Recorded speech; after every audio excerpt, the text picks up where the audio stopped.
Awal.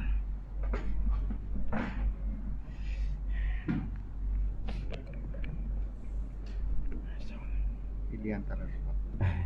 Ini je lah. Senang. Sip. A'udzubillahi minasyaitonirrajim. Bismillahirrahmanirrahim. Assalamualaikum warahmatullahi wabarakatuh. Alhamdulillahirabbil alamin. Alhamdulillahilladzi hadana li hadza wa ma kunna linahtadiya laula an hadanallah. Nahmaduhu wa nasta'inuhu wa nastahdihi wa nastaghfiruh wa natubu ilaih wa na'udzu billahi min syururi anfusina wa min sayyiati a'malina may yahdihillahu fala mudilla lahu wa may yudlilhu fala hadiya lahu. Assalatu wassalamu ala Rasulillah Sayyidina wa habibina wa syafi'ina wa dhukhrina wa maulana Muhammad ibni Abdillah wa ala alihi wa sahbihi wa mawalah. Qalu subhanaka la ilma lana illa ma 'allamtana innaka antal alimul hakim.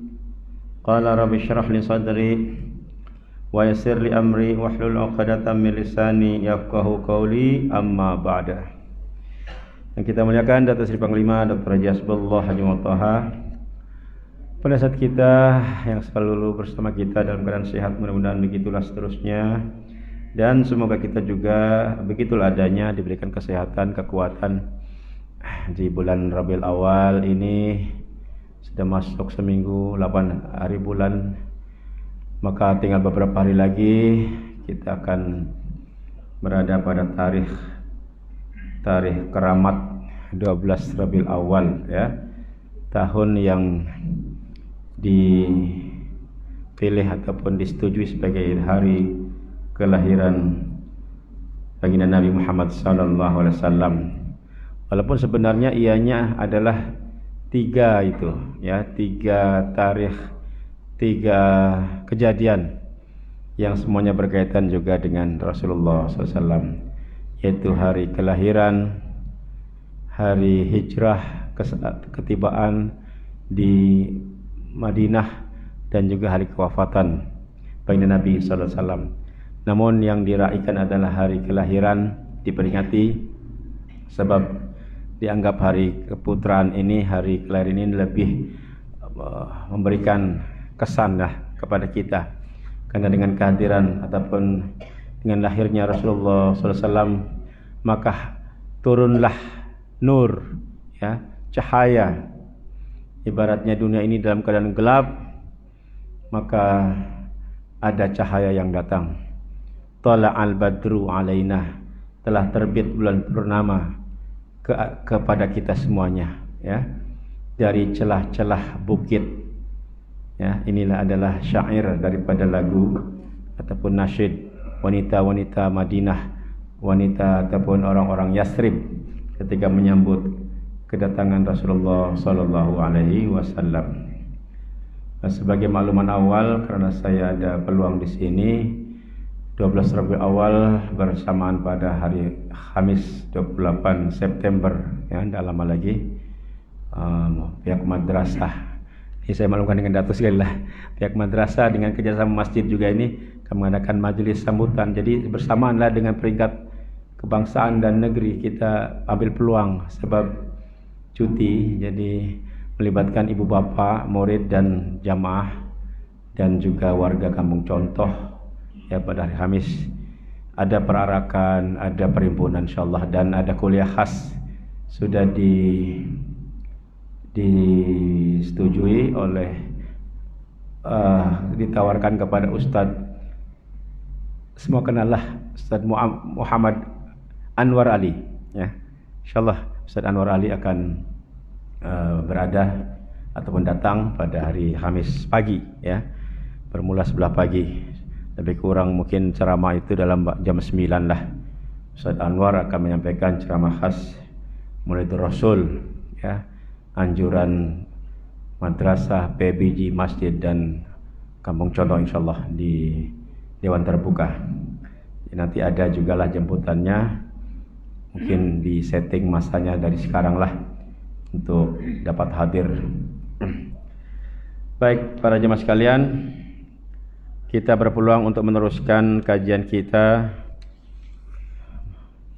dari kitab hadis Sahih Muslim ini, yang kita sudah berada dalam tajuk tentang ar-ru'ya, ya, bukan ruqyah. Kalau ruqyah itu kita sudah lama pelajari, itu ruqyah itu rawatan. Ini hampir sama sebutannya, ru'ya, ya. Ru'ya artinya mimpi, ya. Berkenaan dengan mimpi. Tajuk ini seolah-olah ringan saja, mimpi kan ringan saja. Tapi ternyata ini agak berat juga, ya. Karena ini mimpi ini perkara yang banyak dalam agama kita ini melahirkan atau mencetuskan perkara besar. Ya, sudah saya sampaikan pada minggu lepas, ibadah korban itu adalah bermula daripada mimpi Nabi Ibrahim alaihissalam, kan. Kisah Nabi Yusuf yang sudah terkenal itu pun berawal daripada mimpi ketika masih kecil. Kemudian kejadian Bani Israel pada zaman Musa yang diseksa, ditindas oleh raja yang zalim Firaun, itu pun kerana daripada mimpi, ya, mimpi Firaun. Dan banyak lagi, ya, ada juga mimpi-mimpi yang dialami oleh nabi-nabi, termasuk saya terbaca itu rupanya versi Bible pun ada menceritakan mimpi Nabi Yakub, ya, Yakub. Tapi kita tidak perlulah mengikutinya.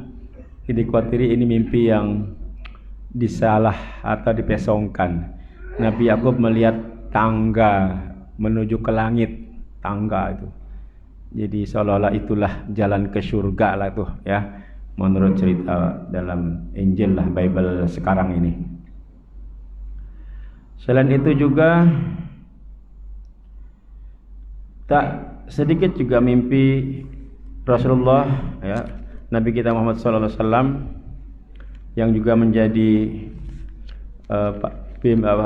menjadi panduan hidup kita, ya. Berkenan dengan banyaklah, ya, nanti kita sampaikan pada masa yang sesuai. Tapi yang paling memberikan ataupun menghasilkan syariat yaitu syariat azan, kan. Syariat azan itu tak disangka itu, ataupun ternyata daripada mimpi seorang sahabat saja, ya. Bagaimana ketika dimesyuaratkan untuk menentukan cara apa bagi memaklumkan umat Islam orang ramai tentang masuknya waktu sholat, ada cadangan meniup trompet, ada cadangan menyalakan api, begitu kan. Dan ternyata dalam keadaan yang tidak ditemui cara itu, maknanya tak ada keputusan. Nah, tiba-tiba Allah memilih bukan nabi, ya, sahabat saja, dikatakan orang biasa, mengalami mimpi. Mimpinya itulah lafaz-lafaz yang akhirnya ditetapkan sebagai lafaz azan itu. Nah, jadi ketika sahabat itu memaklumkan tentang mimpinya, Nabi setuju. Inilah keputusannya, melaungkan lafaz-lafaz yang disebut sebagai lafaz azan untuk menjadi sunnah, ya, sunnah masuknya waktu sholat. Sampailah sekarang, sampailah insyaallah hari kiamat, ya, jadi fenomena yang besar. Itu daripada mimpi juga.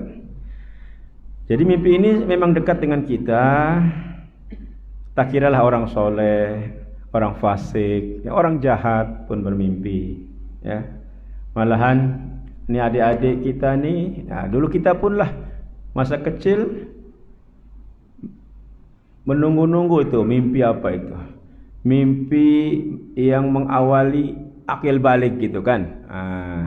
Akil balik ini anak-anak sudah mulai tanya-tanya itu. Bila akil balik? Akil balik itu kalau sudah mimpi apa? Tahu lah tu kan. Jadi maknanya mimpi itu menjadi wasilah. Bahkan Rasulullah SAW sendiri banyak juga menerima wahyu. Beberapa ayat Al-Quran itu diterima melalui mimpi. Ya, adalah sebagiannya Nabi bermimpi, lalu bermimpi mendapatkan wahyu, lalu disampaikan kepada para sahabat. Dan mimpi ini mungkin ada yang spesial bagi orang-orang yang soleh. Jadi inilah kelebihan kalau orang itu kategorinya soleh. Soleh mananya menjaga diri lah daripada dosa ya, ataupun kita panggil warak. Ini lebih berkemungkinan mimpinya menjadi mimpi yang baik ya, mimpi yang boleh memandu kehidupannya. Dan kita sendiri kadang-kadang memerlukan mimpi itu. Ketika kita memohon petunjuk ya, dalam keadaan kita ingin memilih antara beberapa pilihan.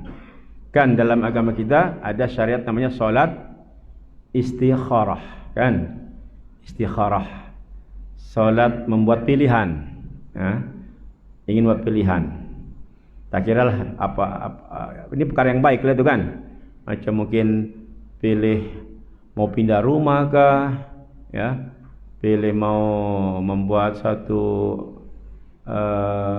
pesta, maksudnya membuat satu program ya, sampai pilih mau kawin pun pasal banyak pilihan mungkin, itu pun boleh istikharah kan. Biasanya hasil istikharah ini boleh juga melalui mimpi, tapi tidak selalunya mimpi lah, ada juga cara yang lain ya, tiba-tiba ada kepastian, itu pun boleh jadi. Baik, para jamaah sekalian, sekarang kita mulakan untuk berkongsi hadis yang berkenaan dengan mimpi ini ya. Nanti sampai kita tambah lagi apa makluman lain berkenaan dengan mimpi. Mari kita simak hadis yang pertama. An Abi Salamah qala kuntu ara ar-ru'ya u'ra minha ghaira anni la uzammil hatta laqitu Aba Qatadah fazakartu zalika lahu faqala sami'tu Rasulullah sallallahu alaihi wasallam yaqul ar-ru'ya minallah wal hulmu minasyaitan fa idza halama ahadukum hulman yakrahuhu falyanfus an yasarihi salasan wal yata'awwaz billahi min syarriha fa innaha lan tadurruhu. Maksudnya daripada Abu Salamah, dia berkata, aku pernah bermimpi dan aku kegerahan. Kegerahan maknanya berpeluh ya, rasa ada peluh, maknanya mimpi yang kurang enak lah ya. Kerana khawatir, ini orang khawatir biasanya keluar peluh. Padahal aku tidak memakai selimut. Ketika aku bertemu dengan Abu Qatadah, esoknya lah. Ketika aku bertemu dengan Abu Qatadah, maka aku menerangkan mimpiku. Tadi. Dia menjawab, aku pernah mendengar Rasulullah SAW bersabda, mimpi yang baik itu daripada Allah. Dan mimpi yang buruk itu daripada syaitan. Jika ada di antara kalian bermimpi buruk yang dia tidak menyukainya, maka hendaklah dia meludah ke kiri sebanyak 3 kali dan membaca ta'awuz. Ta'awuz yaitu sebutan a'udzubillahi minasyaitonir rajim. Itu disebut ta'awuz. Jadi ludah dulu 3 kali lalu menyebut itu a'udzubillahi minasyaitonirrajim. Boleh juga a'udzubillah dulu baru ludah ke kiri ya, 3 kali. Karena sesungguhnya dia tidak akan dapat mencelakainya. Ini hadis riwayat Muslim. Jadi dalam hadis ini ada 2 poin ya. Pertama, mimpi yang baik dikatakan memang itu daripada Allah. Mimpi yang baiklah. Saya rasa tuan-tuan tahu lah itu kan. Boleh bezakanlah mimpi yang baik. Apalagi kalau mimpi yang paling baik. Mimpi yang paling baik macam mimpi solat kan. Aduh, indah itu. Mimpi berada di tanah suci ya, ataupun mimpi dalam berada dalam keluarga dalam keadaan yang damai dalam rumah ya, mimpi suasana dunia ini tenang.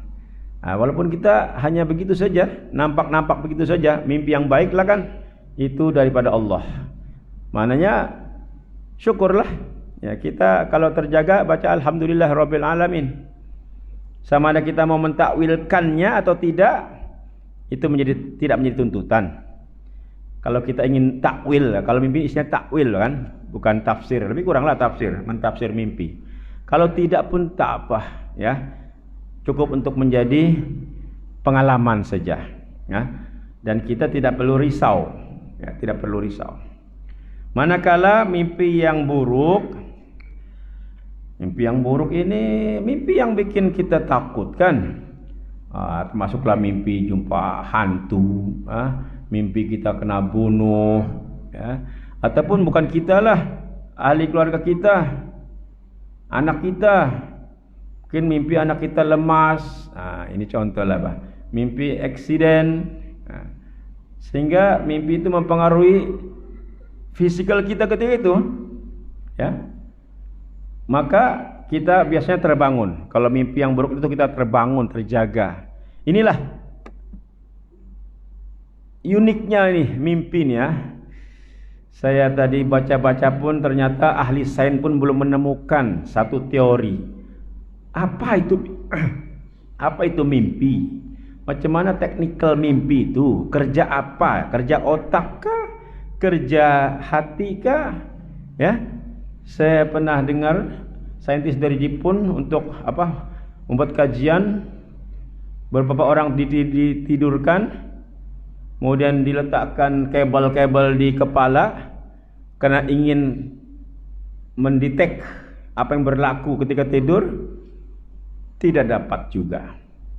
Benda apa itu yang menyebabkan mimpi? Kalau dikatakan benda yang gaib semata-mata, tapi mempengaruhi kepada jasad. Kalau mimpi yang baik, senyum-senyum, dia pun senyum itu. Kadang-kadang mimpinya ketawa, dia pun tengah ketawa. Bahkan minta maaf, yang mimpinya mimpi basah, basah juga dia. Itu. Jadi apa ada kaitan dia? Macam tidak nyata tapi nyata. Orang yang mimpi jatuh dari pokok, dia pun jatuh dari katil dia. Kan? Ada connection itu. Sampai sekarang ahli sains belum menemukan itu. Apa reality mimpi ini? Jadi kalau saya itu hari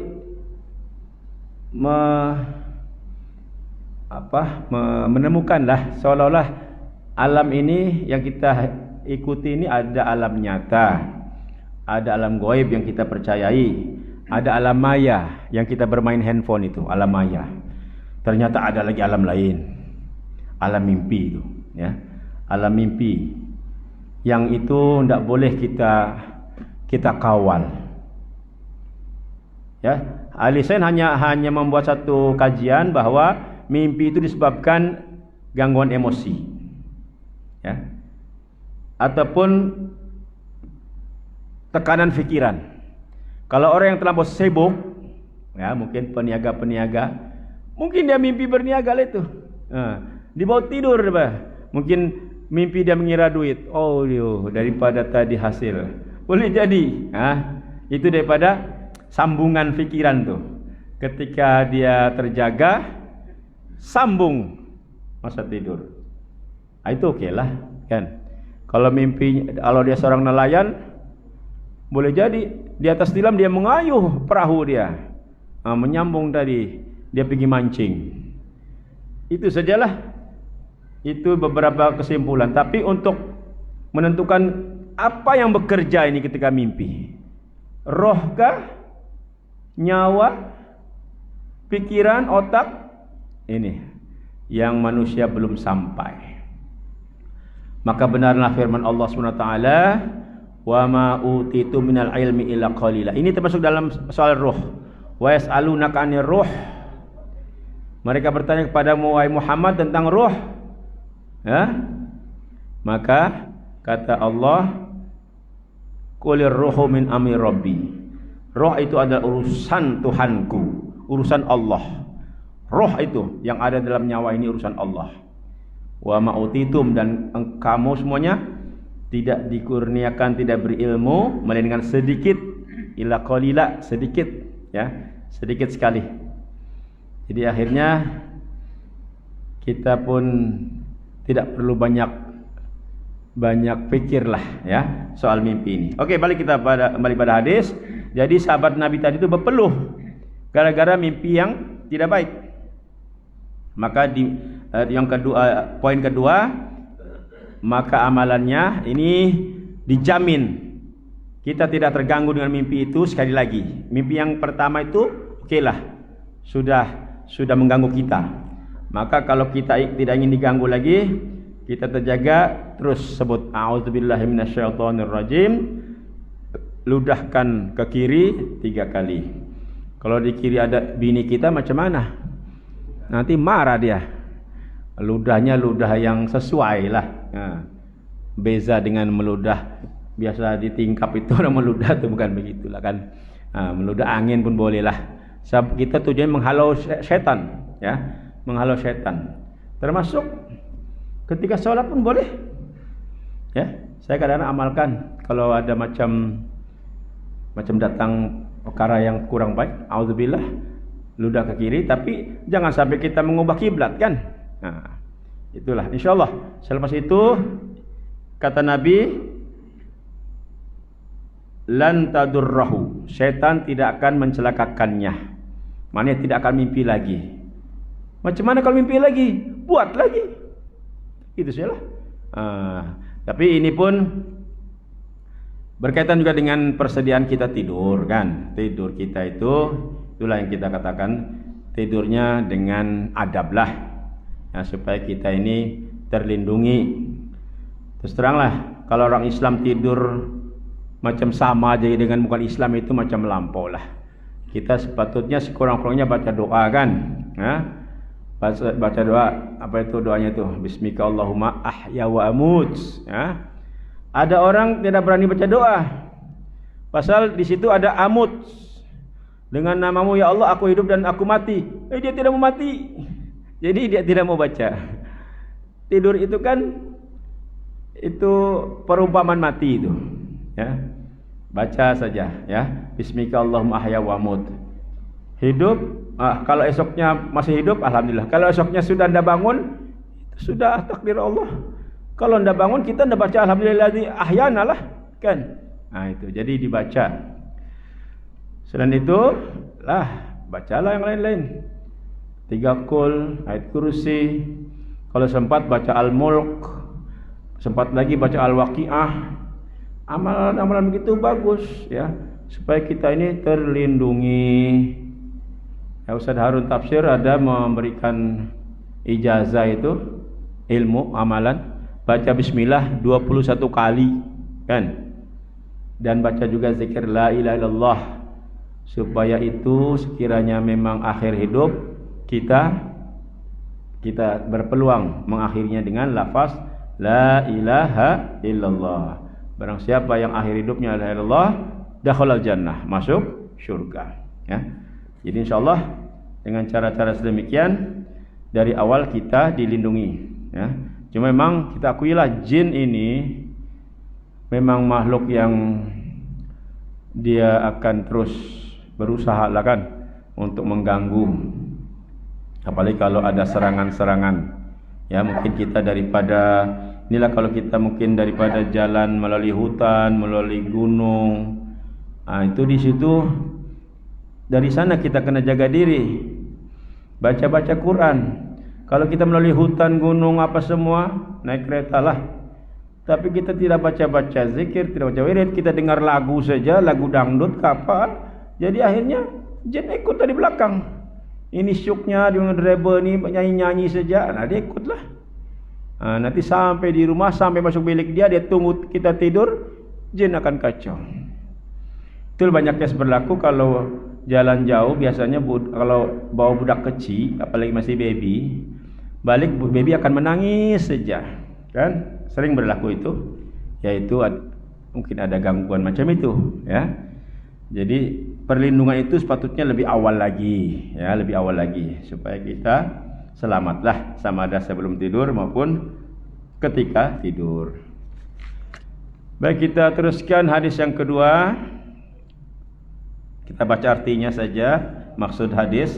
Daripada Yahya bin Sa'id, ia berkata, aku mendengar Abu Qatadah berkata, aku mendengar Rasulullah SAW bersabda, mimpi yang baik itu daripada Allah dan mimpi yang buruk itu daripada syaitan. Jika ada di antara kalian bermimpi buruk yang dia tidak menyukainya, maka hendaklah dia meludah ke kiri sebanyak 3 kali dan membaca ta'awuz, kerana sesungguhnya dia tidak akan dapat mencelakainya. Lalu Abu Qatadah berkata, sungguh aku benar-benar bermimpi suatu yang lebih berat daripada gunung, yaitu hadis ini, dalam hadis inilah, ya. Jadi ada begitulah mimpi yang lebih berat, ya, tentang gunung itu. Nah, itu pun kalau dirasakan itu satu yang buruk yang dia tidak sukai, dia boleh berta'awuz untuk melindungi ketika tidur. Hadis yang ketiga, ini rupanya ini sanadnya ini daripada Abu Qatadah saja ini, ya, yang lebih ingat tentang sabda Nabi berkenaan mimpi. Daripada Abu Qatadah daripada Rasulullah SAW, sungguhnya beliau bersabda, mimpi yang baik itu daripada Allah dan mimpi yang buruk daripada syaitan. Jika ada di antara kalian bermimpi buruk yang dia tidak menyukainya, maka hendaklah dia meludah ke kiri sebanyak 3 kali dan membaca ta'awuz, kerana sesungguhnya dia tidak akan dapat mencelakainya, dan janganlah mengkhabarkan kepada orang lain. Jika bermimpi baik, maka beritahukanlah kepada orang lain, dan tidak boleh mengkhabarkan kecuali orang-orang yang senang, orang-orang yang suka, ya. Oke, dalam hadis yang ketiga ini ada tambahan. Kalau poin 1 dan 2 kan sudah, ya. Mimpi yang baik daripada Allah, mimpi yang buruk daripada syaitan, dan mimpi buruk itu kita amalkan baca ta'awuz dan meludah ke kiri 3 kali. Poin yang ketiga ini, yang baru ini, supaya mimpi buruk, ya, terutamanya mimpi buruk jangan diceritakan kepada orang lain. Tidak bagus, ya. Jadi kita ni jangan suka banyak cakap lah. Kalau kita semalam sudah mimpi buruk, macam digigit ular kah, tidak payahlah cerita. Itu kita punya privasi lah, ya. Sebab nanti orang akan mentakwilkan macam-macam itu, dan orang tu akan cerita kepada yang lain-lain, kan? Boleh jadi aib, boleh jadi aib. Ini jadi sebaiknya jangan cerita. Malah mimpi yang baik pun lagi selamat kalau kita tidak cerita, lagi selamat. Tapi boleh cerita kepada orang yang kita rasa oke, ya, yang dia tidak punya rasa iri hati. Dengan kawan-kawan dekat kita lah, ya. Macam contohnya dapat kiriman duit tuh banyak ini, dah tahulah duit tuh. Mungkin ada JNT datang, contohnya mimpi kasih kotak, dibuka duit pula. Oh iya, kan. Itu kita pilihlah yang boleh mendengar, dan kira-kiranya kawan itu tidak punya rasa iri hati lah. Itu kan cuma mimpi saja, kan. Jadi sebaiknya tidak perlu dicerita. Sama seperti Nabi Yusuf alaihissalam, bermimpi yang luar biasa, matahari, bulan, 11 bintang sujud. Bapaknya, Nabi Yusuf cerita kepada bapaknya saja, ya, kepada bapaknya. Nasib baik bapaknya terus halang, jangan cerita kepada saudara-saudaramu. Kalau Yusuf sudah cerita awal kepada saudaranya sebelum bapaknya, Ini mungkin jadi masalah. Mungkin Yusuf akan dibunuh lebih awal, kan? Jadi bapak Yusuf bijak, dia hanya cerita kepada bapak. Bapak seorang yang senang, kan? Boleh cerita.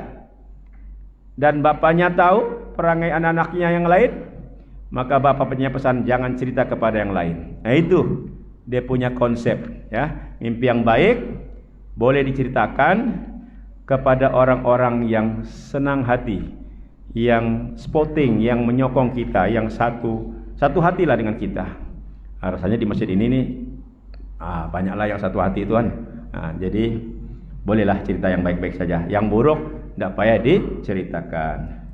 Mungkin ini saja malam ini tentang mimpi, ya. Insyaallah kita akan sambung pada minggu hadapan. Wallahu a'lam bissawab.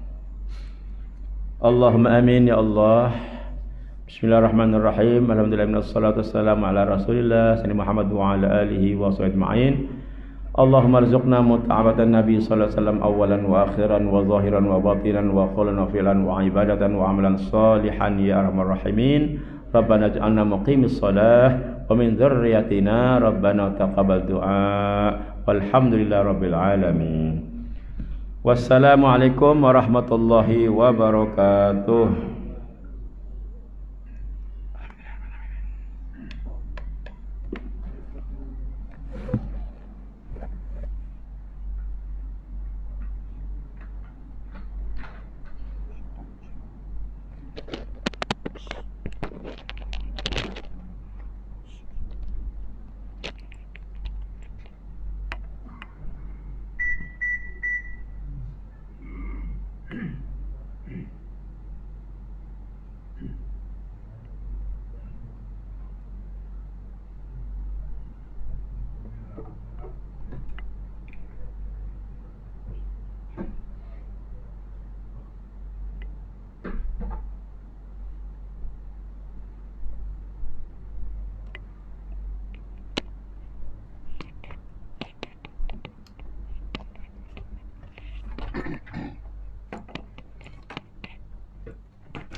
الله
الله